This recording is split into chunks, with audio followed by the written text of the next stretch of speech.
Hey there, and welcome to tonight's edition of Candidate Spotlight. My name is Jimmy Malloy, and I will be your host for this evening.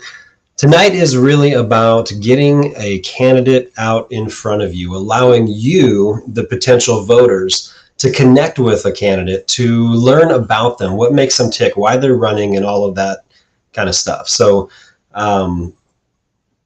it should be a great opportunity, and we're having a little bit of technical difficulties, but I do see Jesse back in now, so we should be good to go. Sorry, I got a little bit rattled by that. But we're going to be asking a variety of questions, both from myself and from you, the potential voters, because that's who we want to connect with each of these candidates. Now, the format for tonight is going to be simple. The first half hour of the interview will be kind of a one-on-one interview where I'm going to ask Jesse several different questions about a whole variety of topics. But the second half of the interview is where you come into play. We want you to ask questions in the comments, and you can ask them at any point throughout this entire interview. You can start asking questions in the comment section even right now. And what we're going to do is once we get into that second half, we're going to grab questions from the comments and ask the candidate those questions. Now, I do have two just real simple rules when it comes to the questions from the comment section. Number one is that you keep it PG. We don't need any profanity or vulgarity in these comments. And the second thing is that you keep it respectful. You know, this isn't the place where we want to go on personal attacks or anything like that. Now, we do want you to ask tough, fair questions, but we just ask that you do so in a respectful manner. So if you follow those two instructions, then we're good to go. So all that being said, it should be noted that every active candidate for a VUSD school board position has been invited to participate in these candidate spotlights. Now, as of right now, there's only been 4 that have accepted. Those 4 were Paul Belt, who we had on Thursday night. If you missed that interview, you can go back on YouTube and find it. Jesse Perez, who's from Area 1, will be our guest this evening. Tomorrow night, we've got Jonelle Murphy, who's going to be running in Area 6. She'll be joining us tomorrow night at 7. And then finally, we have Crystal Reynolds, who will be on Thursday night, October 6th. She's representing Area 4. So if you want to, I'm going to keep that up so you can see when those interviews were and are. But if you are interested in hearing from any of these candidates, again, I said, Paul, we interviewed on Thursday. If you need to see that because he's in your area, go back to the YouTube page. You can definitely check that out. Tonight, we're here live. We'll be live with Jesse. You can also go back and see those if you're not catching it live, which is great. And so forth. So if you do like this format and you're like, man, this was actually really informational and helpful, and I'd like to hear from the other candidates, I would encourage you to reach out to them and just say, hey, Jimmy sent you an invite. I'd love for you to accept that invite and go on there and have an interview with him. So all that being said, let's go ahead and get started. So tonight, as I mentioned a minute ago, my guest is going to be Jesse Perez. He is representing, or would love to represent, Area 1, which you might be asking yourself, what in the world is Area 1? I didn't even know that these were separated into areas. So if I put up on the screen here this handy-dandy little map where you can see the different areas that Visalia Unified School District is broken up into, you can see that Area 1, I'm going to scroll in, it's this red section right here. So Area 1 goes from Riggin on the north side between Demery and Mooney, and it kind of has this weird shape to it, right? That kind of goes down and to the left as you're, I'm going to zoom in a little bit more so people can see. But, and Jesse might be able to shed a little more light on what the limits of this area is. But if you're looking at this and saying, yeah, that's where I live, or that's where my cousin lives, or my friends, or whatever, then this is a good night for you because you're going to get to hear from a candidate who is looking to represent you and your kids on the school board. So that is Area 2, in case you needed to know that. All right, so without any further ado, I'm going to bring Jesse on with me. There is Jesse. I can see him. Let's see if we can hear him. Jesse, how you doing? Uh-oh. Can you? Very, very choppy again. Gosh dang it.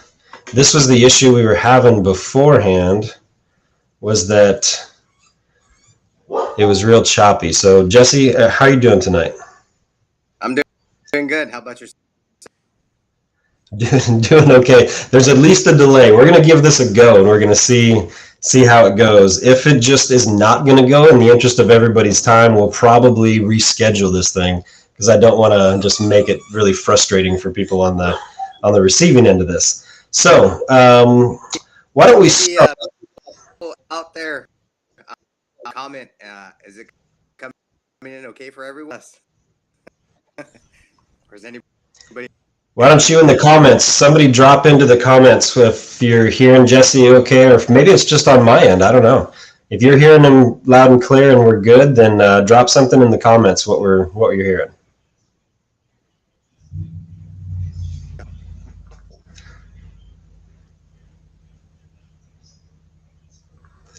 I'm seeing somebody saying it's choppy. Okay. Yeah, technology is wonderful.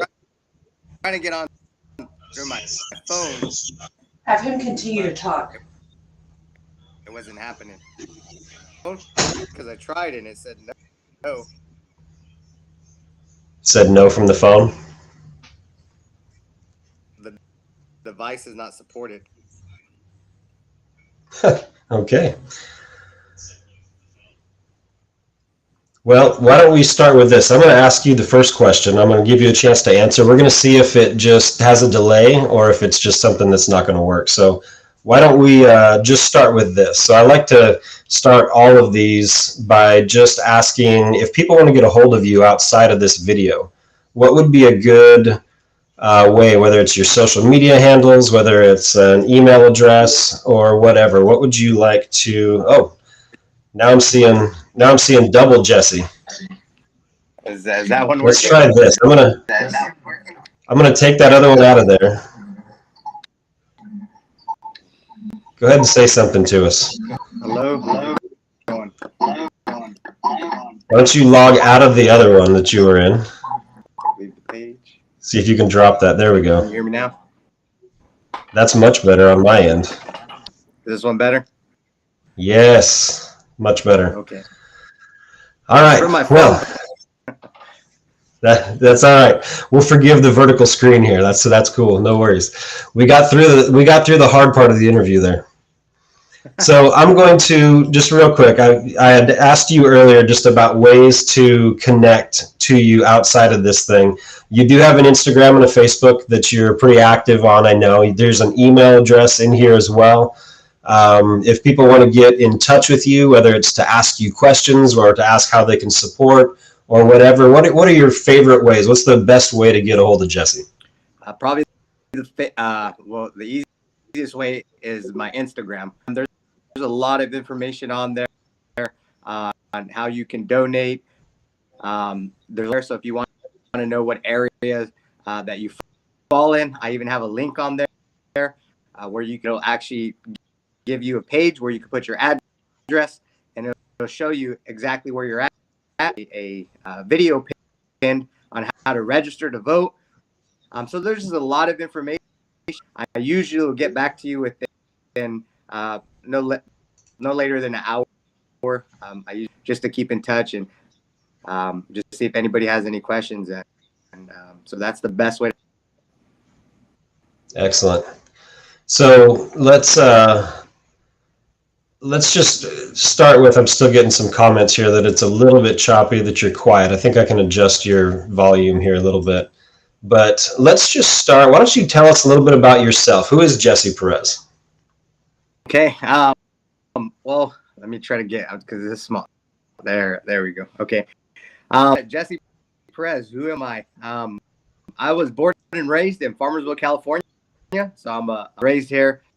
At the age of 21, married my high school sweetheart, decided to join the military, the United States Marine Corps, 2004, in Jacksonville, North Carolina. While I was there, I did 2 tours in Iraq, and through all of that, just gained a lot of knowledge on.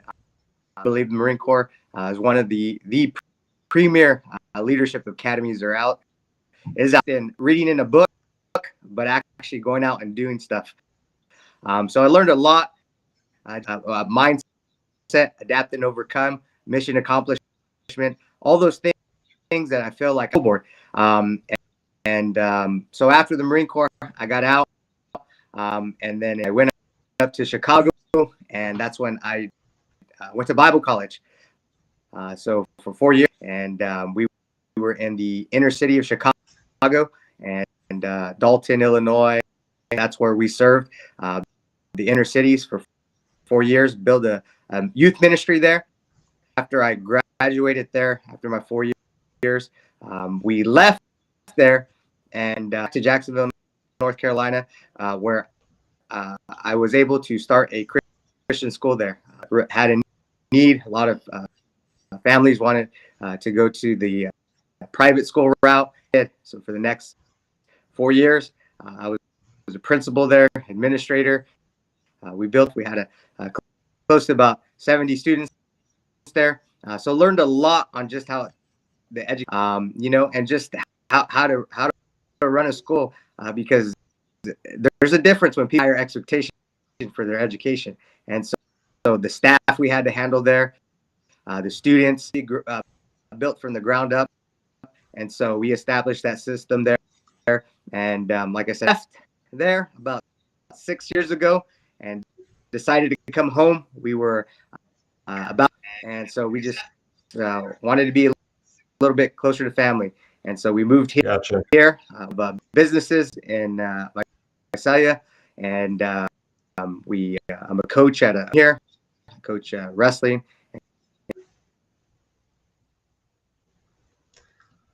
Right on. So I'm not trying to look distracted. I'm seeing a bunch of comments and things that were still kind of choppy. You look like you froze up actually on me a little bit. I'm wondering if that's, gosh dang it.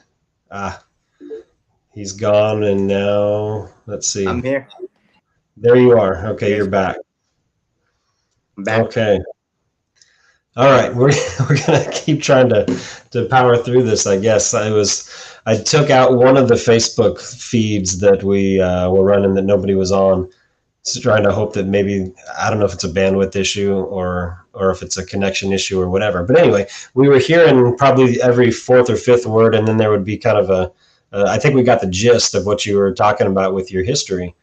I'm gonna just ask you this: why did you find yourself in this time, in this moment in time where you felt like, you know what, I need to run for school board? Like I said, I have 4 daughters who attend Visalia Unified, and just and coming from my daughters all went to private school. We came here, like most kids, they want to be in the public school because that's where more kids are at, more activities, more things. Hey, let's give it a try.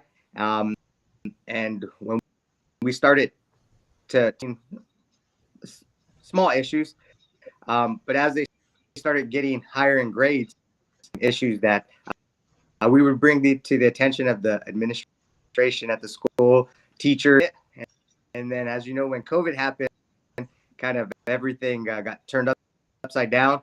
We went back to school. Just a lot of things that we were just didn't align anymore. We had issues with the mass, medical, our medical records. We had a administrator ask my daughter, was she vaccinated? Wow. And but those things started coming up, and so we stand up for our kids. We started to say, hey, we got our constitutional rights. Just because your school doesn't drop their constitutional rights. And so we started, and I think once I started doing that, it was kind of eye-opening, because I started meeting the same concerns that have been fighting this battle even longer than I have. And right. And because sometimes, not that they give up, but they feel like they will never be heard. The ongoing cycle of parents trying to fight to be heard. And it's not like we're born to succeed, because ultimately we do, because our children are there. We want the best for our children and done. It feels like we're not getting, we have as parents. And that's the biggest issue. As parents, we should have a say in our children's education. And I feel like as parents, we're the last. So what I want to bring to the school board is to bring parents to the forefront, not just saying doing it. Yeah. So for you as a parent, you just really felt disconnected and unheard when it comes to a lot of the various issues that you were experiencing there. And then you discovered like this entire community of people who were experiencing the same thing. And I know that in previous conversations with you, you said, hey, I'm a Marine. We've been taught to go, we're the first ones in, to go in and try to make a change. And so would you say that, is the mentality that you're taking into this? Yes. I mean, as a Marine, you're first to fight. You're always taught battle. We don't run away from it. And I tell people, I fought for our country. It's time to fight for our children. And that's what I'm going around. If you've seen me a lot. And when I'm talking to people, I let them know, because a lot of voices are being heard, but it is. And the more of us that voice our together and really stand for children, because the majority out there, when you get out, it's surprising that they all have the same issues, and they feel like they're not being heard. So it's time to fight for our children, and that's the people. If we don't, and I'll end with this and answer that question. I felt like, and I waited till it got better. It's never going to get better. So now.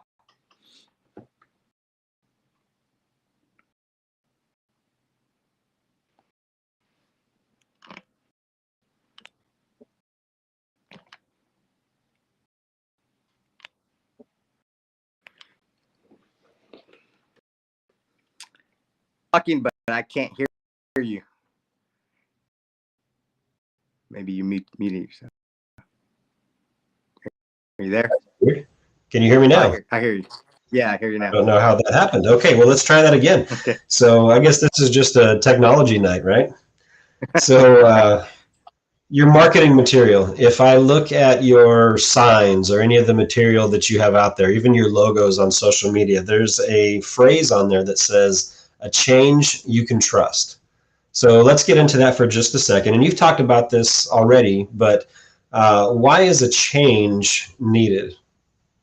A change is needed because the definition of insanity is doing and expecting a different outcome. Right. I think you have people on the board that they think what really needs to be looked at is there needs to be a term. You only can serve so many on that board, first of all. But second of all, why I say a change you can trust. Many people promise change, but when they get in those seats, they change. And that's something I'm not willing to do. And if you know me, or if you've heard my message, no matter the issues that are brought before me, I've addressed them. I'll stand where I need to stand, whether it aligns with people or whether it doesn't. Where I'm going to change that, because right is right and wrong is wrong. And I've already things have been said to me, but it's not going to change me. I'll hear you, everything people say. Maybe there's some things you can take from that. Not everything's bad. I've seen so many people, and I've even went to a school board, and one of those people said, and now I'm up here, and now I see it in a different light. Yeah, I get what you're trying to say, but ultimately people change because they feel like they just have to go what somebody else is doing up there. And that's not going to happen here. And that's why I tell people. So it can be difficult, to stand by yourself, to do the right thing, right? Doing the right thing is not always easy. It's not always the easiest road forward. Can you describe for us a time where you've had to stand on your principle, even when it meant standing alone? Standing on my principle. That's that. I think a lot of us recently, with just a lot of things that are happening in our country. And this is the biggest thing, especially as a parent. I have daughters looking up to me, and I truly believe that people don't do what you say, they do what you do. Multiple times where, things like, hey, you gotta get into this store. You gotta show this card at some places when they were making that happen to go to this place. And, the issue for me was always, and what I felt was right. And what I felt I needed to show what I want to raise is I want to raise children who don't just don't, or when they have to make that hard stand, they're able to make it because they say, hey, popular, because there was a time when it was just the popular thing to do to go along during those times. And that, as we see now, when it's all said and done, people think, man, maybe we didn't need to do that. So during those times, there was multiple times where I had to take a stand and just say no, and I'll just have to leave. I'll deny. You don't have to serve me if that's what you want. I'm not seen, but walked away, told my family, hey, let's go find something else. There are times that sometimes, in people's eyes, it may be small, but in my eyes, an inch, you're going to give a yard. Yeah. And just a reminder to our viewers here, I know it's choppy. I know you're getting some of the words kind of cut out in Jesse's answers. If we need to repeat something, and Jesse, if I ask you to repeat something, it might be because it seems like there's almost a little bit of a lag and then it catches up. So we'll hear your thoughts for just a minute, and then all of a sudden it like fast forwards probably a couple seconds.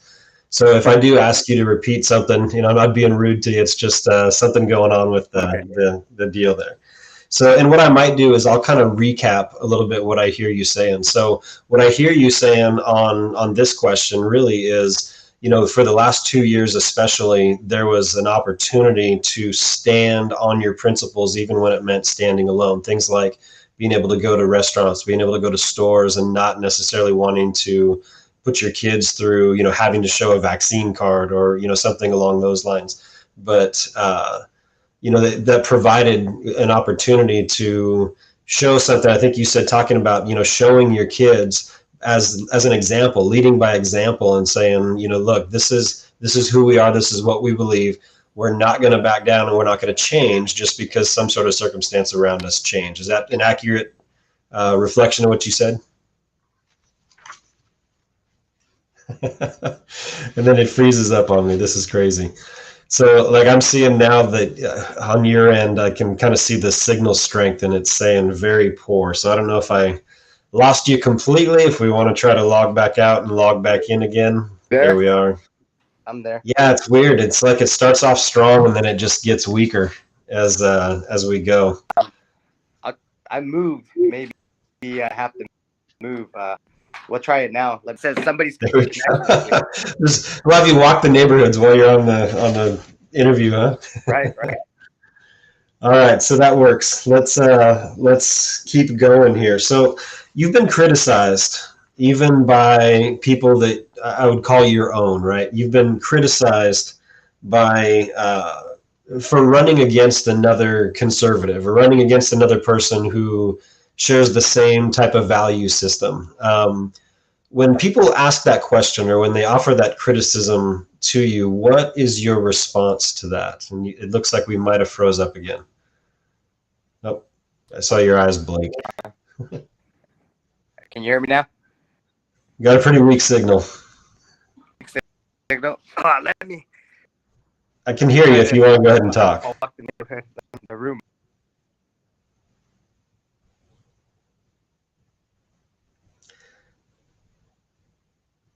And again, to everybody who's here, I apologize for this. It's one of the beauties of dealing with technology. Oh, now he's outside. Here we go. Let's see what happens now.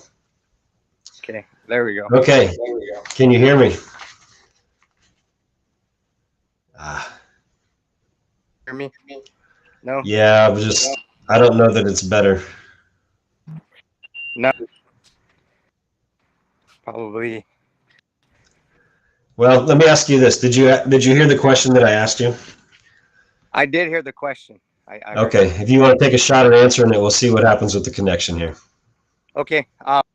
So your question was, why did I run against somebody affiliated to the same party that I affiliate with?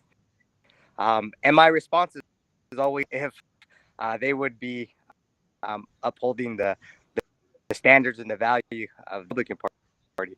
And really, that's what it came down to. Like I said, want to run? It wasn't like, hey, I woke up and I was like, I'm going to run for school board. That wasn't it, my agenda.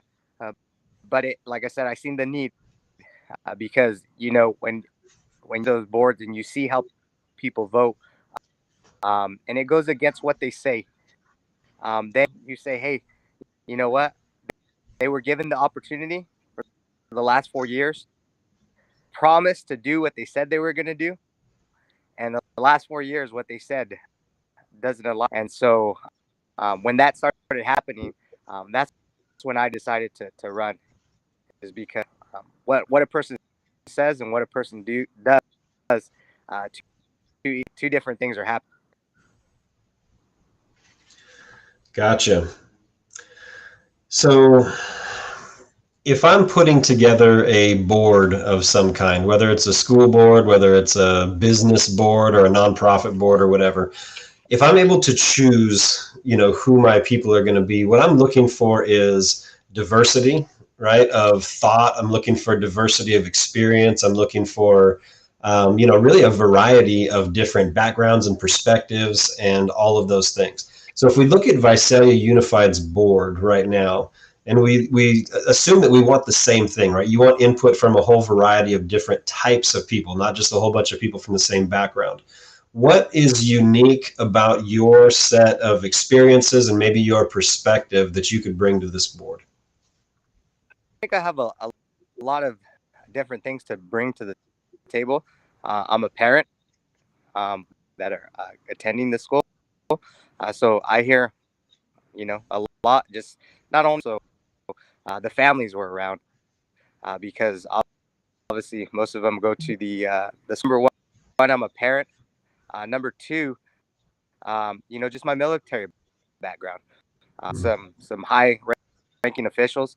I got to be a part of some big operation logistics work, how to really make things happen. That, and then I basically ran I ran, not basically, but I ran a private school. So bring that education background into play also. I know a lot about, you know, the curriculum being taught. I know a lot about you know, the standards that need to be met. I know the testing that goes on every year, and really how to project what we need. With all those things, you know, put together, I really feel like I bring a thought, ideas, and values to the school board. Perfect. Very good. Just a reminder for everybody who's on here with us live, go ahead and drop some questions. I'm just looking at the clock and I'm seeing we're a little bit after 7:30. I know we had some technical glitches and things. I think we're in a decent place right now. We are still losing words from you, but it's not as bad as it was earlier. So if you do have questions, go ahead and drop them in the comments, because I'm just going to start dropping questions into the questions that I have. And we'll go from there once I see it. Now, if you're watching this later, if jumped on and it's at a future date, obviously you can't ask questions live right now. I do want to remind you that across the bottom, you're seeing ways to get a hold of Jesse. You can get a hold of him on his Instagram. He said earlier that Instagram is where he's most active. You can also reach him on Facebook, and there is an email address down there as well. So feel free to reach out to Jesse if you do have questions. If maybe you needed some more clarification on something that he said or didn't say, or whatever the case might be, if you want to donate to his campaign or help him walk precincts, or tell him that you think he's a good-looking guy. I don't know. Whatever you want to do, however you want to contact him, go ahead and feel free to do that. I'm not seeing anything right this second on questions, so I'm going to just kind of keep going here.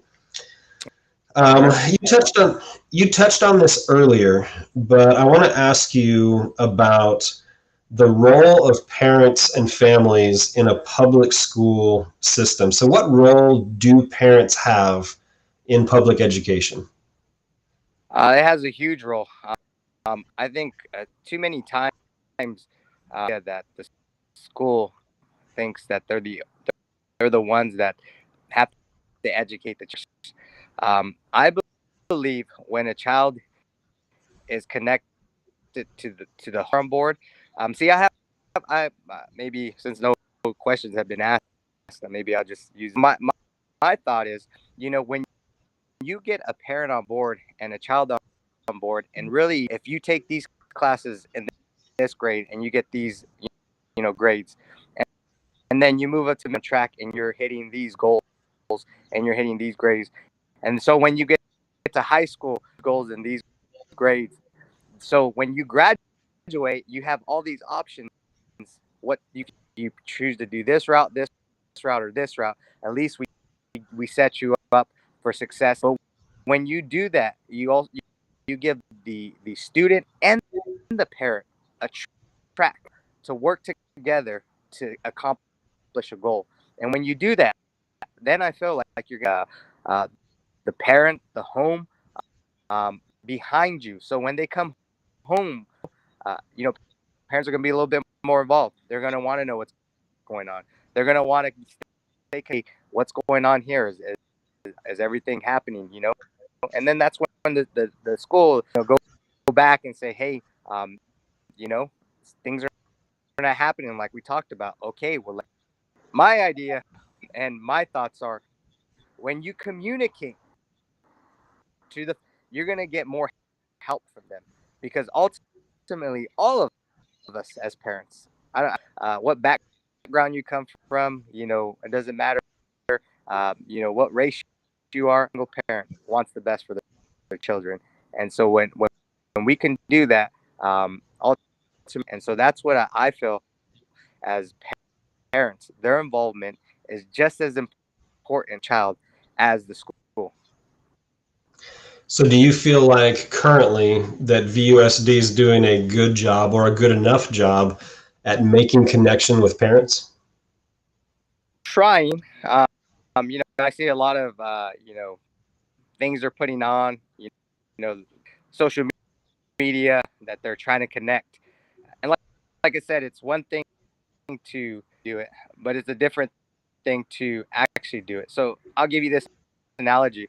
You could think we're trying to connect, but if parents constantly tell you, hey, we don't feel connected, and then you should probably take a step back and saying, hey, maybe what we're doing is not working. Because in my eyes, I don't feel connected. I know there's a couple of things that happen. Parents reach out to me and say, hey, I didn't know this. I didn't know this was going to happen. I'll give you, for example, I know it's a topic out there. A lot of parents may not know about it, may know California passed a law that in every, not in every, but in bathrooms, the boys and girls bathroom, they have to have a female, a female hygiene dispenser and the girls, um, for equality, so everybody has the same right. Our governor passed that law, so it started happening. So I had staff members reach out to me, hey, did you know this was happening? Well, yes, it's actually a law. I know there's a law that the district has to, abide by it. Now, there's red tape they could probably find, about that, make it a little bit more, where it's not kind of, out there. But where the parents know, Yeah. they could have said, hey, guess what, parents? A law this law, we have to do this, this, and this. Hey, guess what? Administration, dispensers, and hey, guess what, teachers? This is happening. So if kids are asking you questions, be aware that they might, because this is happening. None of that happened. It's just like, we're just, that's it. So, yeah, this is one example. Yeah, and that was a great example because that was actually that was the first question that got asked.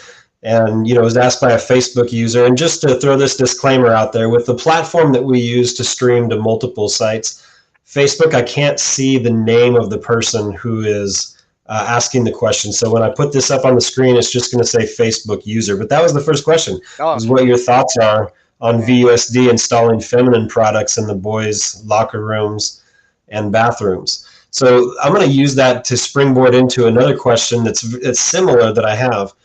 And that is, as a school board member, you have a responsibility to lots of different groups of people, right? You have a responsibility to the constituents who vote for you, obviously.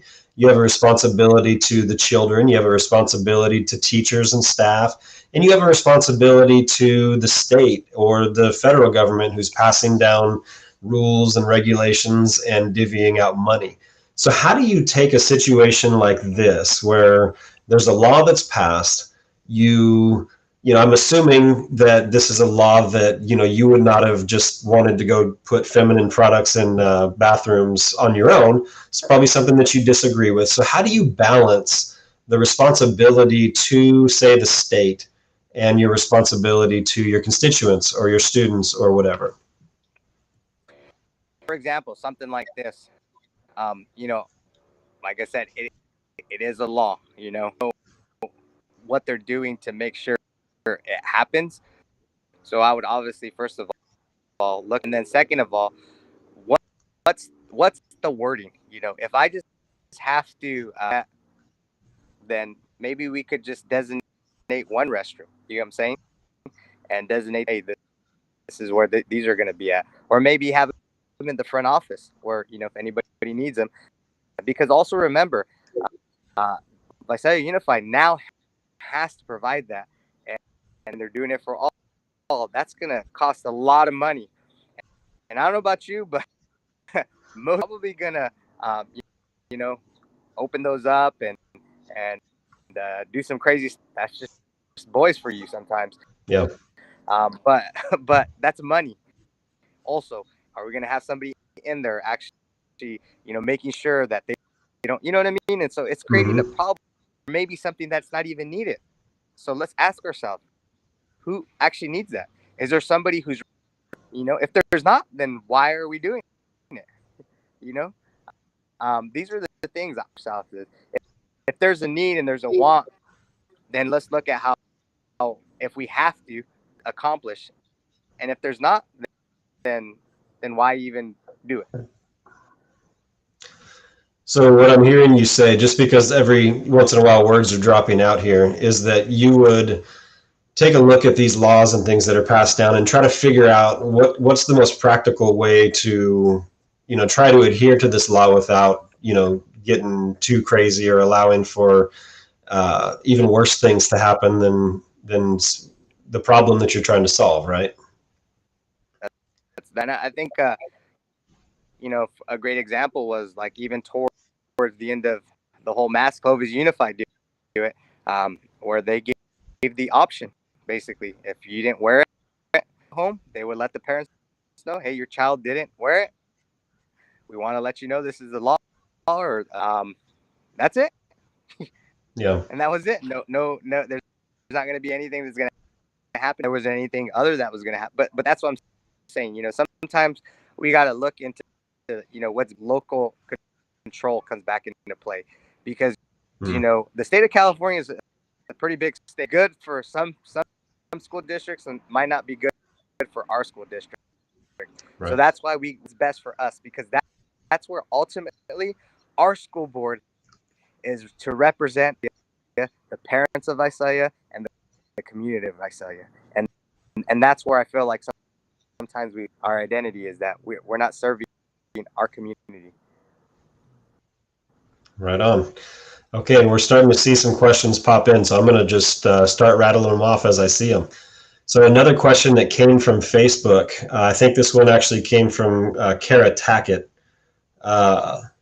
It says, how would you handle the fight that was posted? So for anybody who may not be aware, there was a fight that happened on a high school campus that was recorded by another student, and it seemed like a particularly unprovoked and kind of vicious attack. The mother, I believe, reached out to you, Jesse, because you were kind of in the middle of this one.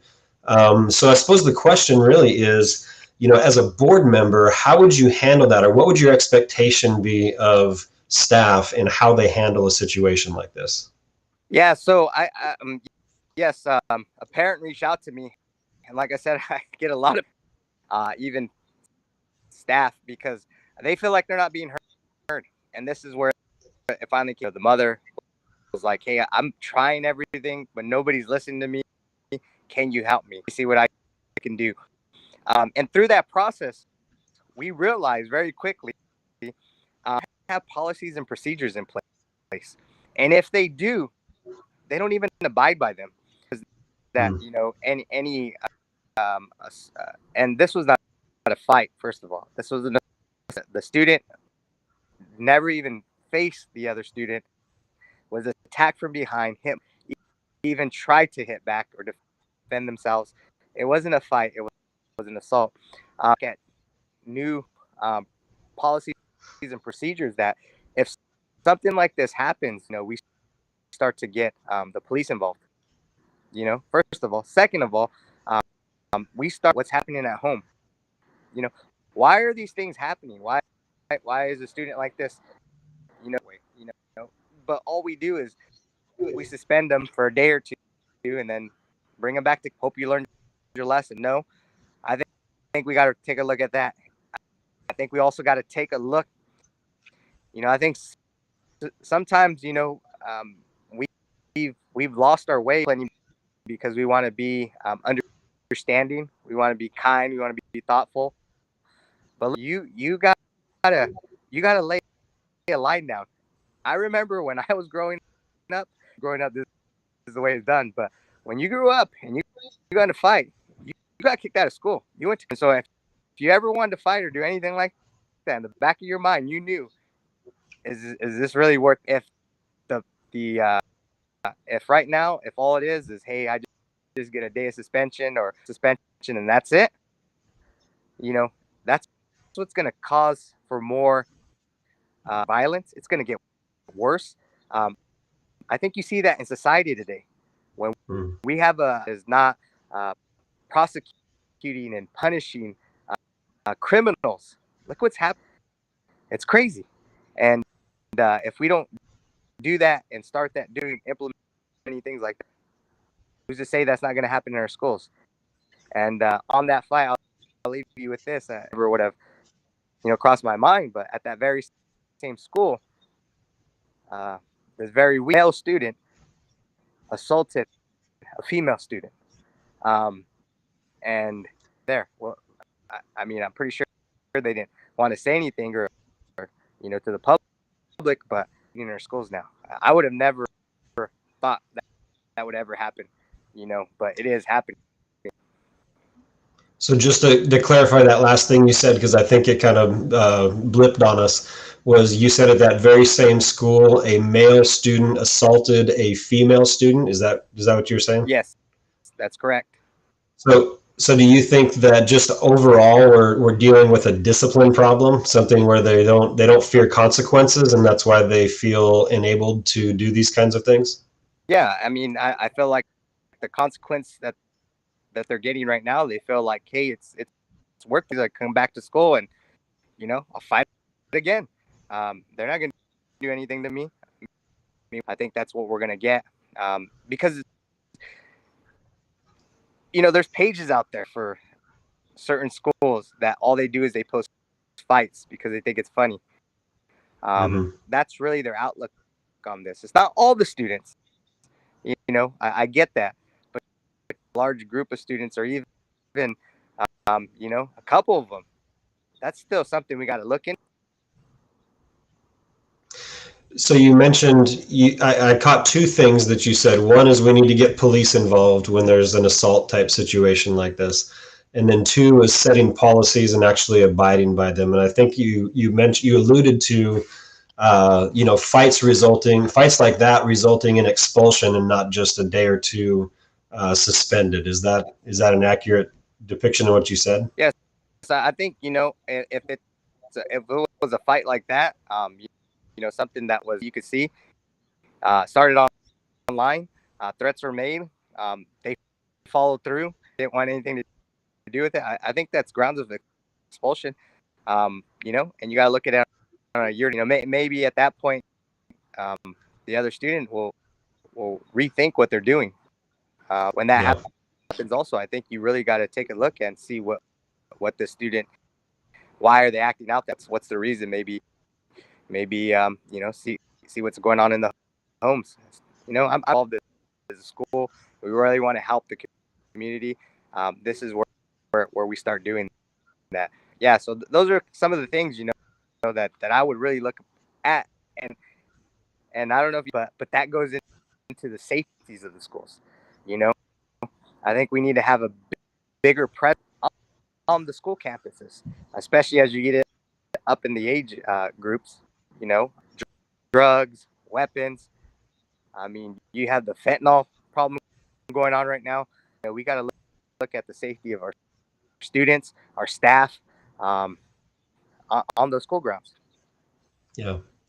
I want to put a bookmark on that fentanyl and safety thing because I have a question for you, but we also have a couple more that are here in the comments. One, this is from Mandy on YouTube. So hello, Mandy. Thank you for asking. She actually has two questions. So this is the first one.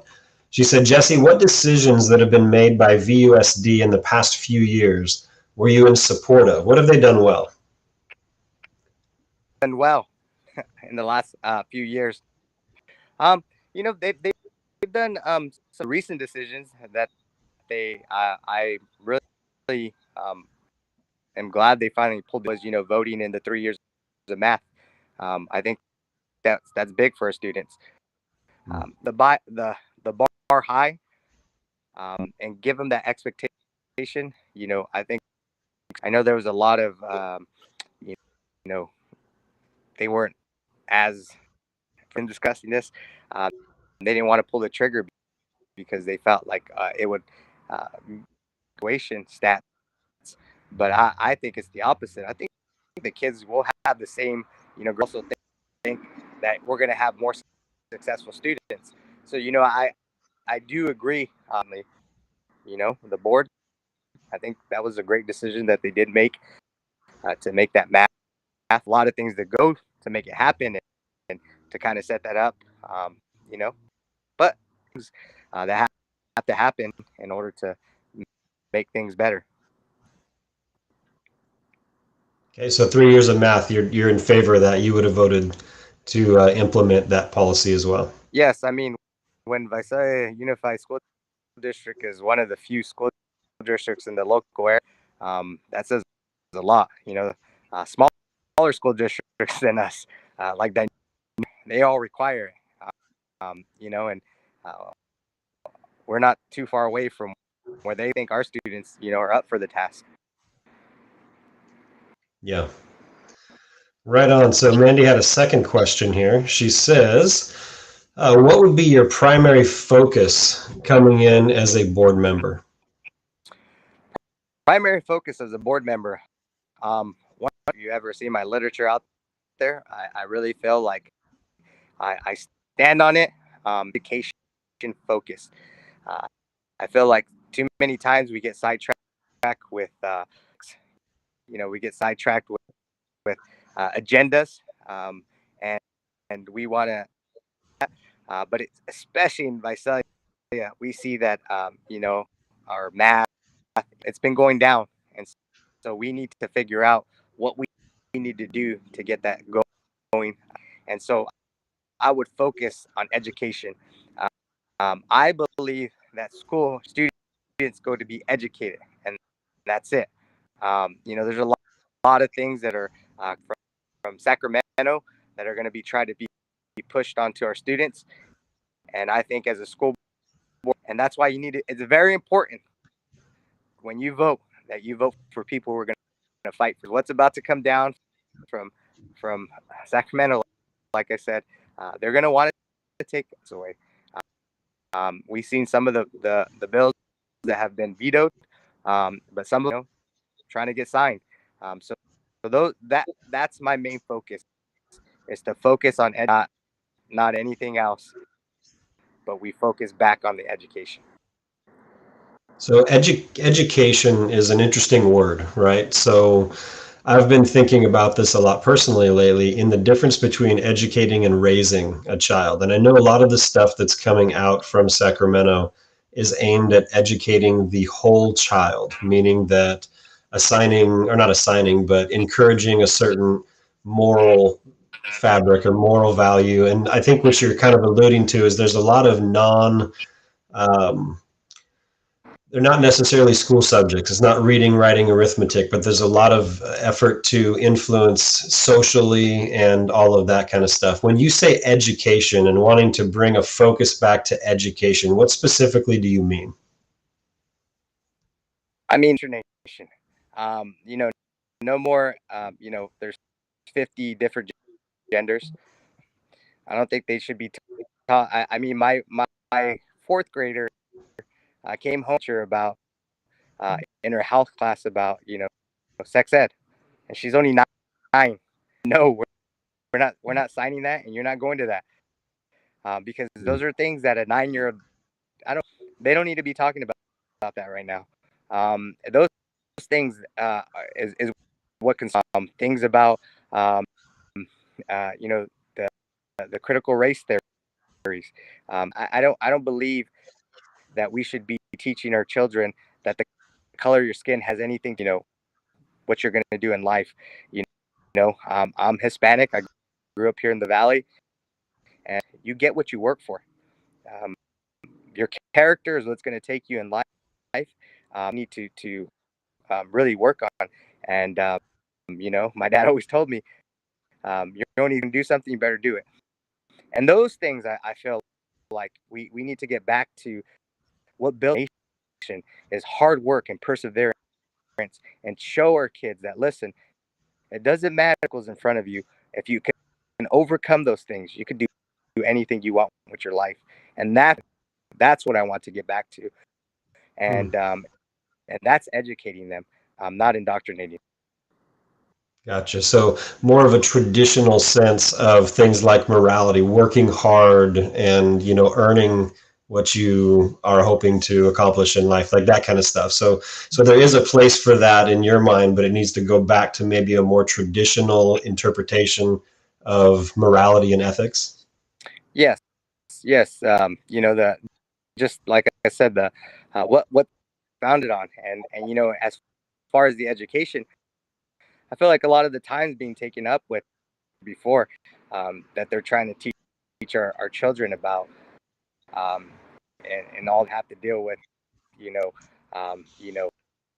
your identity and things like. I think those things should be discussed at home.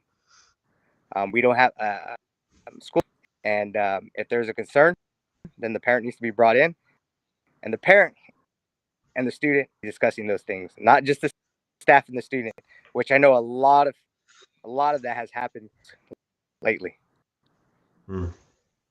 Gotcha. So let's go back for a second. And please, if you're still on and you're wanting to ask a question, your time's running out. So you might want to get that in there right now. But let's go back. We were talking a little bit about safety. You mentioned fentanyl.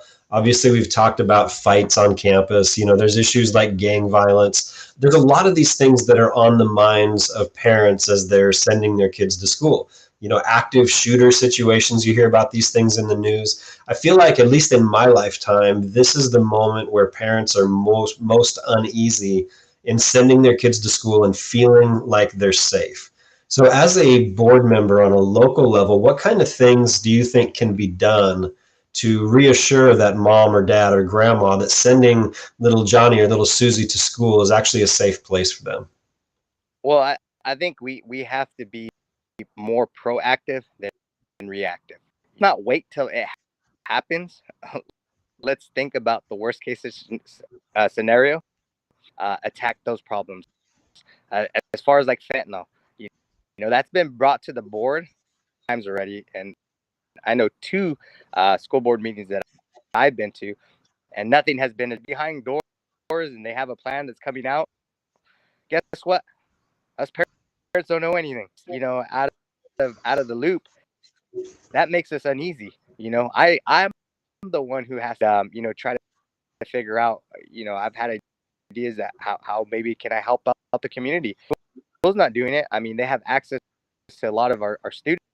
You know, the majority of the young kids, parents are very concerned. You know, about especially, you know, for instance, you see how candy's being passed out. Is their child going to be exposed to that? You know, also, I know parents, hey, well, you know, what if they go to school and, you know, what if a classmate brings it, you know, and they don't even know all those kind of things. And what if it does get on campus? Do we have what we need to save a child, to save a staff member's life? Do the staff know how to, you know, administer the agent? I believe it's what, Narcan, that could save that life. Being discussed. I don't know. And if they're not, then that's what I'm talking about. We need it. Should have been addressed, you know, a week ago, 2 weeks ago, when it started. Those kind of things need to start being talked about. Yeah. I know that there were some questions raised both at the board meeting level and also privately via email about you know, when there was a death in Bakersfield, right, from fentanyl just recently, and it was just an exposure death. It wasn't something where somebody was taking a whole bunch of it. The question was raised, like, are we as VUSD prepared for that? Do we have Narcan on each campus? Are people trained to use it? Are you aware of any answers to those questions, or are we still kind of in the dark as to what the answer to those things are? I personally have not. I'm like everyone else. I'm a normal parent, you know, but I haven't got any the Valley Life Charter School in Visalia.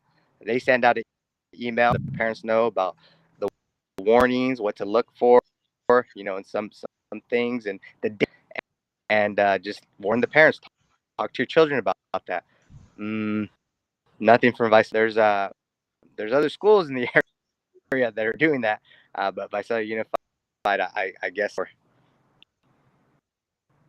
And I guess, to be fair, maybe they do, right? And we have less to worry about than what we think we do. But that's kind of why I was asking if that question had even been answered, because I know some of the frustrations I had been hearing was that it just hasn't been answered. Like, there's been nothing except, you know, we've got it. We've got it handled.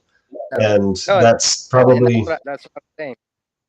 No, that's what I'm saying is, you know, they could at least say something, you know, on it. Yeah. This is what we have so far. Or, hey, you know, just want people to know this may not be dangerous, you know, as you think it. I don't know, something, you know. So the people and brought their concern because they are public servants, you know, that are supposed to listen.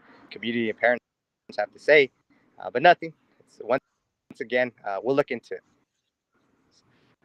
On that note about public servants and, you know, communication with the people, what do you propose to do differently than your opponent, or what you've seen from the school board when it comes to communicating when parents have concerns? You know, personally, from what I hear, she always has the I've heard her say it multiple times. Tell me when she's asked a question in public, or talk to me afterwards. Address the whole crowd. You can address that individual when they ask you that question. Just to be transparent. And here's the thing that I feel like maybe whether people like it or not, I think people would appreciate if you were just transparent. This is what's happening, and this is what we're doing. This is why we're doing the plan to do it. If you were transparent, like I said, I think people would be a little bit more willing to say, okay, I get it. But when you and then the information you do share, it's always in private. I think not a good recipe. You just got to be transparent with people, like I said, because that's ultimately your job. Yeah. And it kind of gets back to that question about doing difficult things, right? Or doing the right thing, even when it's difficult or uncomfortable, right? I think that the people in general have a right to have access to the people that they've elected, right? And be able to ask questions and get the information that they need. Yes. And like, those are the things that, I learned in the military to get that mission accomplished. Listen, we don't have to be best friends, but we're going to do one. And we got to, give and take a little bit sometimes. But if we both understand and if this is the best way to get there, I think we could work together. But when the other person, it's going to be hard to really get that accomplished. And that's what I really time is just that communication, that transparency is just not there. So, as an example of what you're talking about, there was a resolution passed within the last couple of months that you've been fairly vocal about, and that was what's being called the LGBTQ plus resolution. I know I've heard from you in saying that you disagreed with passing that resolution. It's been said by multiple board members that they had to pass it, that they had to vote for it because it was going to pass anyway. I know that your opponent has been on record saying that one of the reasons that she voted for it was because it was going to pass anyway. Would you have voted yes on that, or what would you have done in that situation? No, I would have stuck to what I represent, and that would have been a no. And it's not a law resolution that was brought to the board by a staff member, and you do not hear the word parent. There was no parent involved. So once again, the equation, and it was just brought to them by them, and it's something that they passed. Don't have a resolution like that, and so for somebody to say we had to, you didn't have to. Going to pass anyways. Well, that's great if everybody else is going to vote on it, but if you morals and your values and what you stand for, if you said no, that's not something I align with, then you should, and that's it. Right. And Kara Tackett asked a question just about the resolution. What was the resolution? Just for clarification, Kara, this was a LGBTQ plus Pride Month acknowledgement resolution. And so the board, drafted this resolution about kind of acknowledging and participating and celebrating the Pride Month aspect of, of June. And really the reason I'm asking the question is not so much about the merits of that specific resolution, but the fact that there seems to be a thought that you have to stand in unity about any issue, that the unity of the board is more important than the integrity of the individual. And so my question to Jesse was, do you go against something that you believe to maintain the image of a board that's united? Mm-hmm. And you said basically no, right? Yeah, you stand on what you believe. No, and I think if people were to go to the meetings or even go back or unanimous, that 070 league, that in order for anything healthy in an organization, healthy disagreements, just to show that, hey, we disagree, but there's also got to be somewhere where it doesn't seem like everybody do whatever everybody wants to do. Majority wins. Sometimes you didn't represent your team, and that's just it. This is not the school board. You're representing people. You're representing voted you in. You didn't get hired there. You got voted in. And yeah, once they get on that board, they feel like they're a team. You're not a team. I get your, but you represent the community, the parents. You represent. Now, when it comes to things like crafting policy, you will be working together as a team, obviously, right? And you have to be able to work with people that you disagree with. And I think that's pretty safe to say that if you're elected, you're going to have at least a handful of board members that you disagree with on various things. How do you see yourself working together with them to get things accomplished? Oh, I think I could work great with anyone, and that's why I believe that we all have our own differences, but when you can bring that to the table and have help when you have different point of views, maybe you can get things accomplished even better. Personally, when I surround myself with people who don't always think like me, but share their ideas and their thoughts, and we can work together. I see, hey, we can make things happen. Maybe even see a point of view that you. And also, like I said, I also feel that then people, the community, might also see, hey, we have a voice in here. Maybe they are listening, because I want to bring that back to the table where I'm letting the people know I hear you. I'm listening.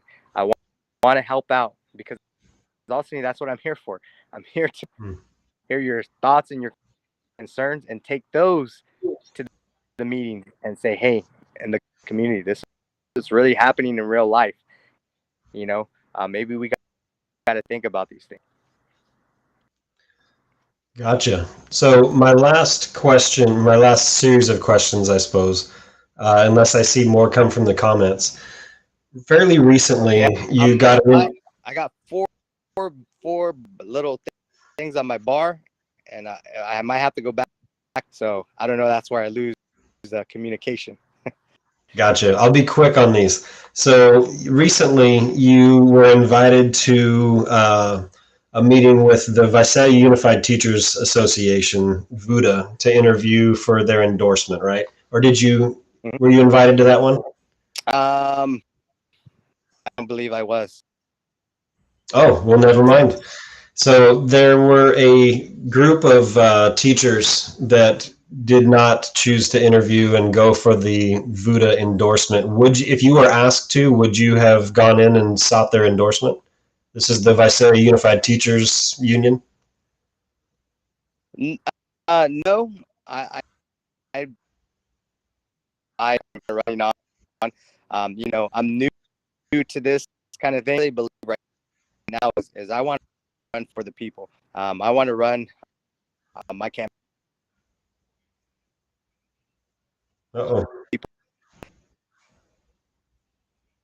Me really anything against teachers, but you from being there, also reading into some. It seems like they to get what they want to get across in these schools. And so that's something that I just feel like I wouldn't want to align with that backing from them. And so no, but I wouldn't have asked for their endorsement, and nothing against the teachers. I just don't feel like the union is being. So the first few sentences of that response were really breaking up, and I caught some of it. I think you were talking a little bit about the union itself not necessarily buying what you're selling. I think you used that phrase.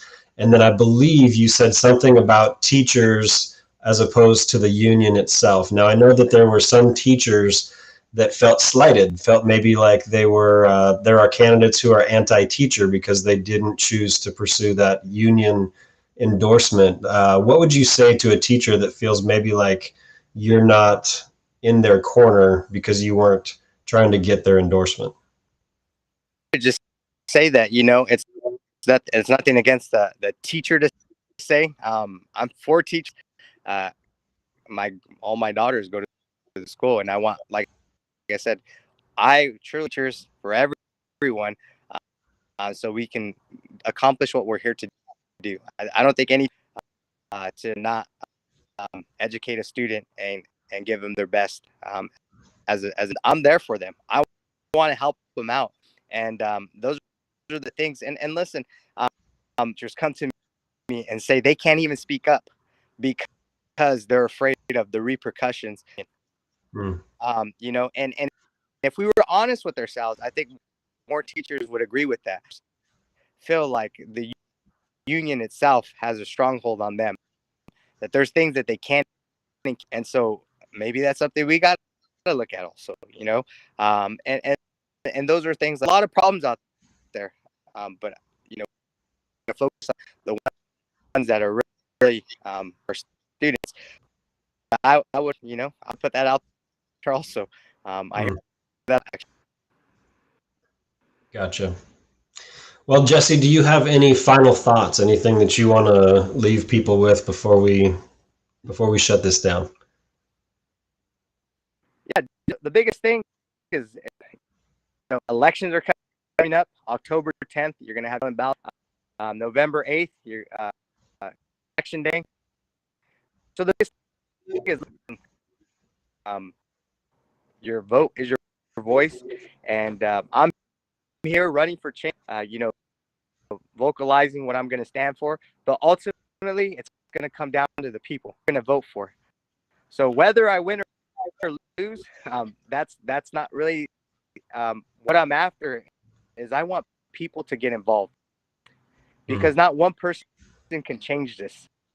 And what can help is that we as a community start to speak up together. We start to work together, and we start to do what I believe we ultimately all want: the best for our students, the best for our teachers, and the best for our community.